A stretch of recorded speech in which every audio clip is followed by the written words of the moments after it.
Parish, thanks very much for being with us today at Caspian Week 2017. Could you please introduce yourself for the audience? Well, thank you very much. It's a pleasure to be here. My name is Matthew Parish. I'm here in two capacities. One is this, I'm the managing partner of the Gentium Law Group, and it's a real pleasure to be invited here today and to be invited to Caspian Week. And the second capacity in which I appear is that I'm the honorary president of the Caspian Development Forum, which is a not-for-profit organisation devoted to issues of sustainable development in the Caspian region. Well, one of the main topics at Caspian Week has been the potential that the region has for business and other things, but also the challenges it faces. Could you maybe explain these challenges and this potential in your own words?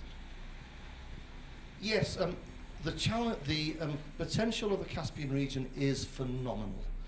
This is the cradle of hydrocarbons. The petrochemical business has the potential for the most extraordinary development of the region, and it is one of the most overlooked regions in the world, and yet one of the most important, and one where I believe we're going to see a lot of energy growth in the energy sector to a huge extent over the coming years.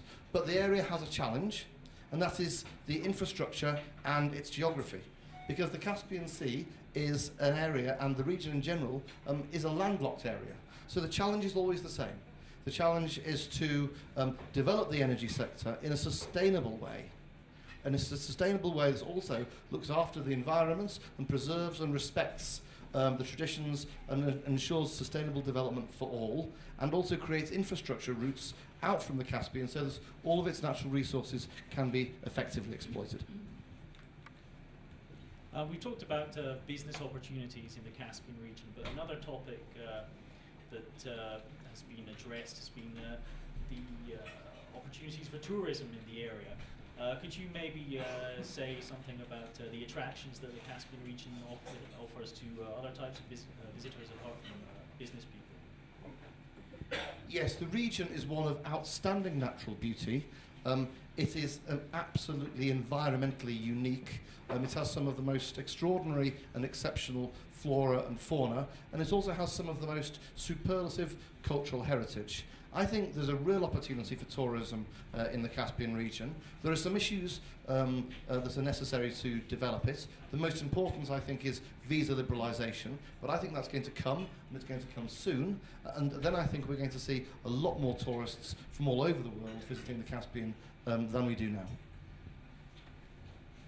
Recent political developments in the United States have gripped most people at Davos this year, and the Caspian Week conference itself actually asked the question about President Trump's effect on the global economy. Could you say a few words about what that means for the Caspian region in particular? Yes, I have my own perspective upon this. Whatever one thinks about Donald Trump's election and many of his domestic and foreign policies, I think we can see the possibility of a renaissance in the Caspian region as a result of at least the stated foreign policies that he's intended to pursue. Now, this may not come straight away, but Donald Trump has asserted that he is interested in a rapprochement with Russia.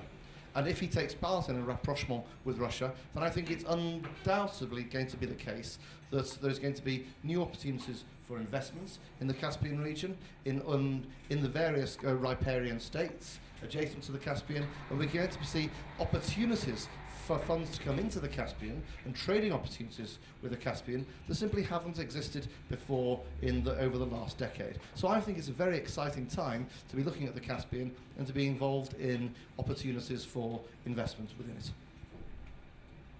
Are there any personal tips or experiences you would like to impart to the audience today who are thinking of getting to know the Caspian region a little better?